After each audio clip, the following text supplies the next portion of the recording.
Okay, joining us is head coach Robin Pingeton. We'll start with an opening statement from coach and good. Yep. And then we'll open up for questions. Go ahead, coach. Just, it wasn't a pretty game for us, but I just thought our kids, found a way, especially down the stretch. I thought that was huge. A night that we had some pretty good looks and the ball wasn't falling for us. And in the past, we lost our focus a little bit. I didn't think we did that tonight. I thought we really got after it. I thought our half court zone was really good for us. The probably flip side of the coin was it was really hard to box out of the 2-3 zone. Gave up way too many offensive boards, but the few possessions we went man, they play north and south and really play downhill. And I just didn't feel like that was going to be the best look for us. We had to find a way to continue to challenge our kids. But again, I thought down the stretch they played to win instead of not to lose, and I think that's a big mind shift right there. Thought we did a great job of taking care of the ball. Only 7 turnovers. That's got to be a season low. Got a lot of minutes out of a lot of kids. I know they were gassed out there tonight. Lauren Hansen obviously didn't make the trip. And then Shug Dixon took a pretty good hit and had a pretty good headache on the bench and was available if we needed her, but just didn't feel comfortable with that. So kids had to battle and they found a way to get a good win on the road. Colin O'Brien, you're up first. Go ahead, Colin. Yeah, Coach, Florida threatened so many times there in the second half and tied it, but never took the lead. Just what does that say about the fight for this team? And even if shots weren't falling on offense, to not lose focus on defense? Yeah, again, I just think that mind shift of playing not to lose and playing to win is huge.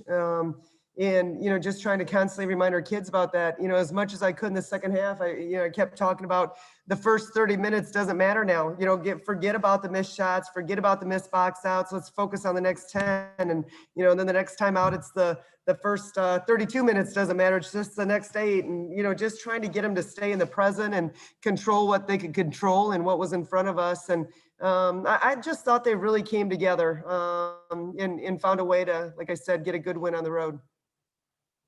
Kyle Pinnell, go ahead. Yeah, hey, Coach. LaDeja had 16 and 8 today, and in that third quarter when you guys were struggling to score, it seemed like she hit a few timely buckets.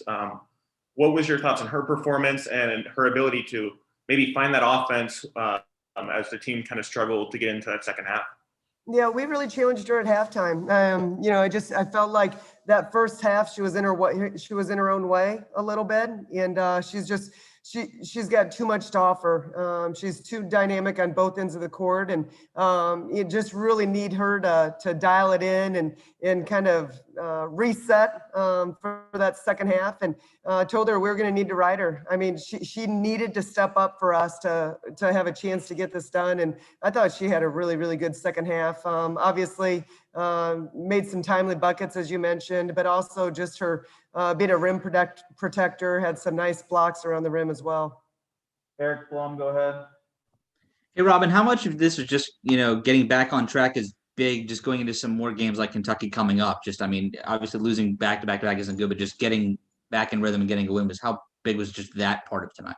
I think it's really, really big for us. We didn't talk too much about the magnitude of this game. I don't want to put extra pressure on them. I know, we've already talked about this. It's been a tough year in regards to not having, the number of games and getting that chemistry on the court the way we would have liked with our preseason or our non-conference schedule. But, to me, it's the process. You've got to stay true to the process. And, you either win or you win or you learn. And, let's not focus on losing right now. Let's focus on every day, whether it's practice or games, really trying to embrace the process and get better one day at a time. And, but I tell you what, I got a bunch of kids that are not good losers. And a coaching staff, none of us are very good at losing. And so it's hard, but you just got to stay in that steady space and control what you can control and have the mindset that you want to get better. I mean, we're 9 points away from being 9-2. We're right there. And so our message to our players is the details, the little things matter. It all carries over. Attention to detail, discipline, fundamentals. And so, those are the areas that we try to continue to get better at in practice. Shannon Belt, go ahead, Shannon. Hey, Coach. As you could see, some of the practice that has been paying off as only having 7 turnovers this game. How have you guys been kind of like working on fixing things those minor details that kind of hold you back from winning those close games, such as turnovers and rebounding? Well, I mean, if you want me to be really honest with you, we just started running for our turnovers. We set a goal for 12 or less, and we'll run for our game turnovers and run for our practice turnovers, and not, just whatever it takes. I mean, to get them to understand the importance of really valuing that ball, playing off 2 feet, not having run through passes. You're going to have breakdowns. You're going to turn the ball over, but so many of our turnovers just come from not playing with pace, trying to force the action, just careless turnovers that we can control. And so that's the thing that we keep watching film and keep talking about in practice. Colin O'Brien, go ahead. Yeah, Robin, I asked you about Asia's rebounding against LSU, and she tied that career high she set then again with 16 tonight. And I think she had 6 in those first 3 minutes. Just how did she set the tone with her effort tonight? I just think the more Asia understands that she can impact the game in more ways than just scoring the ball. I think, it's a sign of maturity.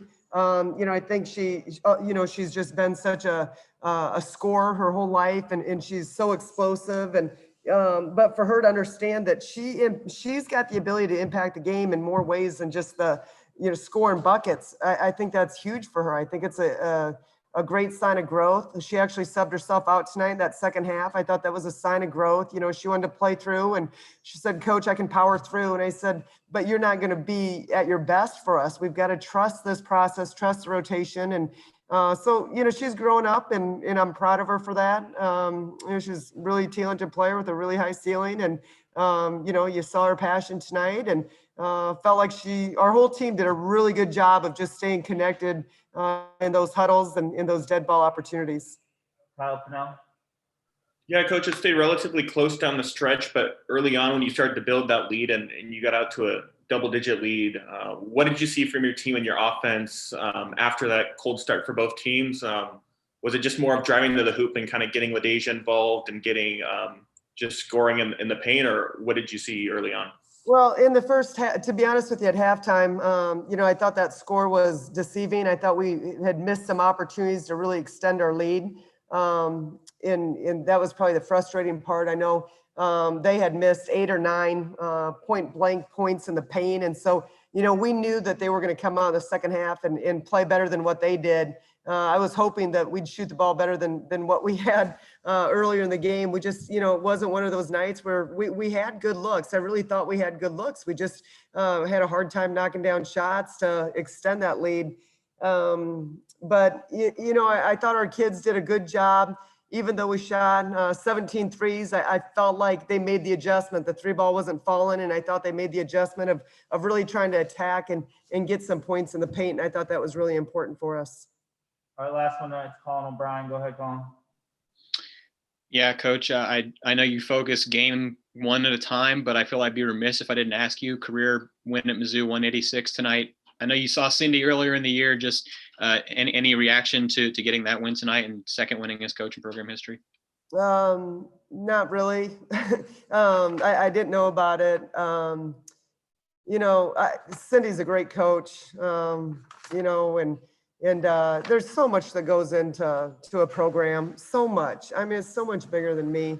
It's there's players and coaches and support staff and administration and our fans. Golly, we miss our fans this year so much and appreciate the ones that have been able to make it out. But no, honestly, that's a number, and it's so much bigger than that scoreboard. It's about hopefully having a positive impact on people's lives and preparing them to be successful in the real world, and just growing and getting better. And so thank you.